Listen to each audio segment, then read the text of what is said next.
Alors là, nous entrons dans le vif du sujet, si j'ose dire. Alors en voilà un, n'est-ce pas, qui normalement fait partie des idiots utiles et qui s'est invité au milieu des racisés. J'ai nommé Éric Fassin, qui ne peut pas...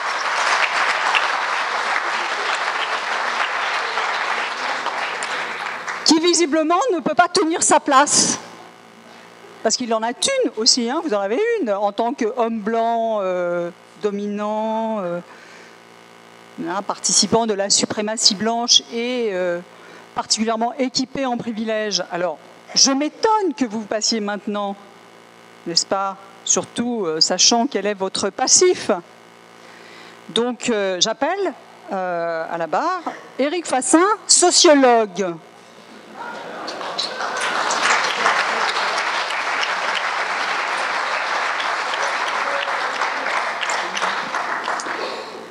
Alors vous auriez pu vous éviter des tas d'ennuis, vous en avez bien conscience. Et vous avez foncé tête baissée dans tous les pièges qui vous ont été tendus par, voilà, je ne sais comment les nommer, tous ces gens-là. Visiblement, ils vous ont ensorcelé, puisque nous parlons de un procès inquisitorial, n'est-ce pas vous êtes une victime consentante, je ne sais. En tout cas, je tiens à dire les choses de façon très claire vous concernant. D'une part, vous donnez du crédit à ces communautaristes-là, qui nous cernent ce soir dans cette salle. Vous êtes, de fait, c'est absolument indéniable, il faut le dire, même si c'est extrêmement grave, vous êtes traître à votre race. Je me demande bien ce que vous allez pouvoir répondre à ça, tellement le chef d'inculpation est grave. Et alors, vous vous imposez, fort de vos privilèges blancs, de blancs au milieu des racisés, et je dois bien admettre qu'effectivement, je vous ai fait bénéficier d'un traitement de faveur, n'est-ce pas? Entre blancs, il fallait bien qu'à un moment donné, tout cela vous bénéficie. Mais vous bénéficiez aussi d'une circonstance dont je ne sais si elle est atténuante ou aggravante. Il va falloir vous en expliquer. C'est selon. Vous êtes non seulement traître à votre race, mais vous êtes traître à la sociologie. Là, j'avoue que je ne sais absolument pas comment vous allez pouvoir vous sortir de ce pétrin. Vous avez la parole. Je vous souhaite bon courage. Merci, Madame la juge. Si je suis communautariste, est-ce que c'est en tant que communautariste blanc? Ou bien est-ce que vous suggérez que je suis venu ici pour incarner la diversité?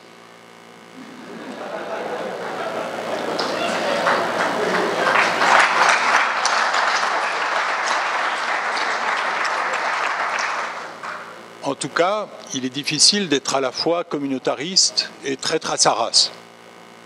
Il faut choisir. Pour ma part, en tout cas, je plaide coupable d'antiracisme politique. Avec d'autres, des personnes éminentes telles que Madame la juge,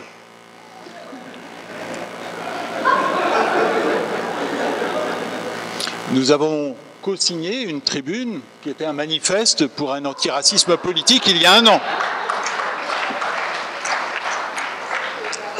Alors il y en avait d'autres. S'il vous plaît, arrêtez de parler de ma vie privée en public. Il y en avait d'autres comme Rokhaya Diallo, ou bien comme Louis-Georges Tin, ou bien comme Serge Guichard, ou bien comme Laurent Lévy, il y en avait d'autres. Mais ça n'excuse pas tout. Le fait qu'il y ait un antiracisme politique, ça veut dire que ce n'est pas seulement un antiracisme moral. L'antiracisme moral, c'est d'avoir des bonnes intentions. L'antiracisme politique, c'est de se poser la question des effets de ce qu'on fait. Et d'autre part, si on avait un manifeste pour un antiracisme politique, c'est qu'on pensait qu'il est politique aussi au sens où l'État joue un rôle. Donc, si l'État joue un rôle, ça veut dire qu'on ne part pas des communautés, mais qu'on part de l'État et de la manière dont l'État traite des gens. Par exemple, les Roms. Par exemple, les musulmans. Par exemple, les descendants d'immigrés, etc. Donc l'antiracisme politique, ça sert d'abord à reconnaître le fait qu'avec les meilleures intentions du monde, Madame la juge, vous et moi appartenons à un monde, le monde universitaire, où tout le monde est antiraciste, presque de manière unanime, et où tout le monde est blanc, presque de manière uniforme. Donc l'intention n'explique pas tout.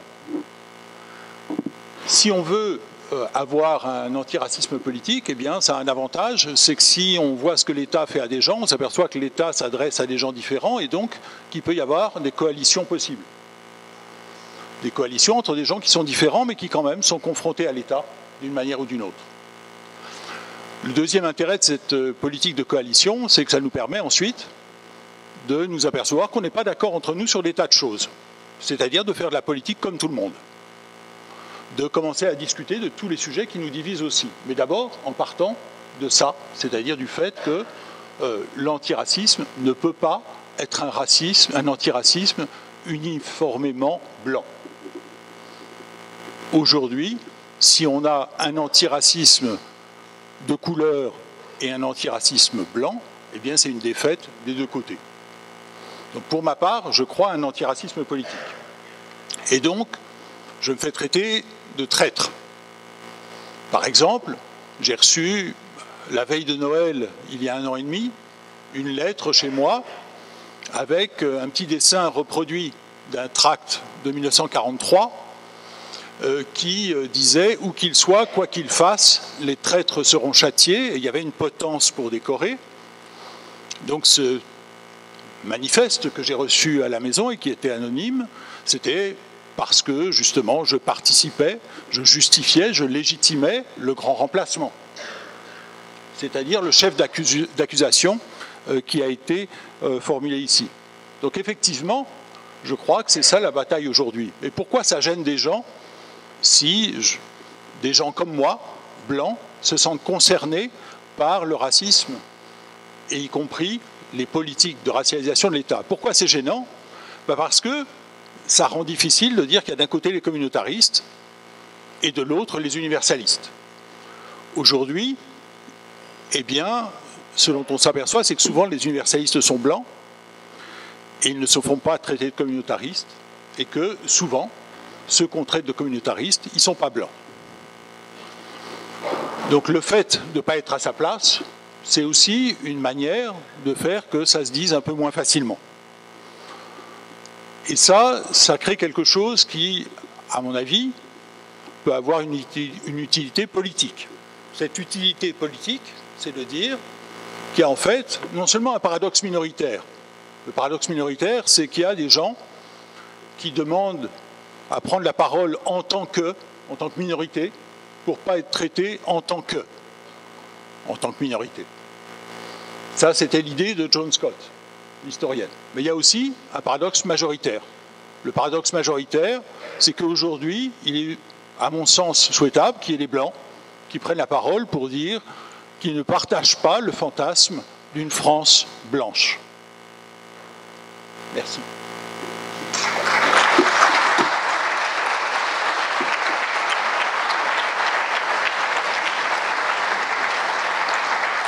Alors vous êtes bien l'intellectuel retors. Hein? J'attendais ça, mais pas à ce point-là quand même. Alors vous nous faites la leçon, hein?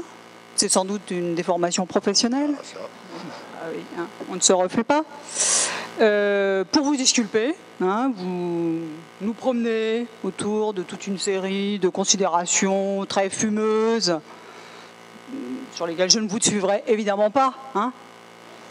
Prétendre que vous êtes blanc sans être blanc tout en étant blanc, enfin tout ça c'est un peu compliqué pour moi, vous voyez, hein, j'avoue.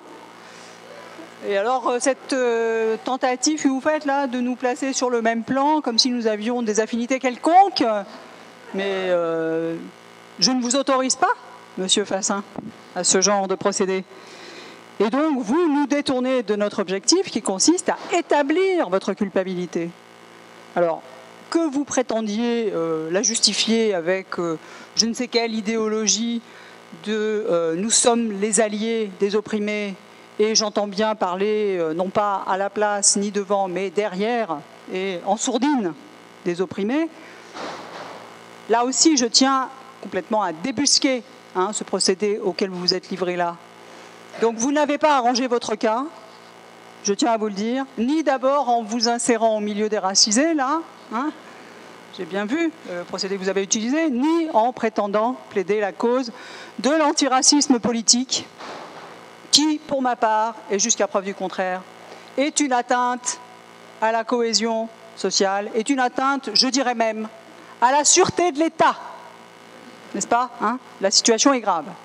Donc vous pouvez disposer, Monsieur Fassin, vous avez d'autres choses à faire, si j'ai bien compris, vous avez un calendrier, un emploi du temps extrêmement chargé, donc je vous libère, mais vous ne payez rien pour attendre.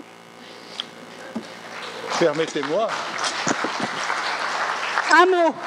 Permettez-moi, Madame la juge, de faire remarquer que les étudiants et étudiantes de Paris 8 qui sont surreprésentés ici, de manière inquiétante, eh bien, on nous accuse parfois de les manipuler. Je crois que vous avez ce soir la preuve qu'ils nous manipulent. C'est à voir, c'est à voir.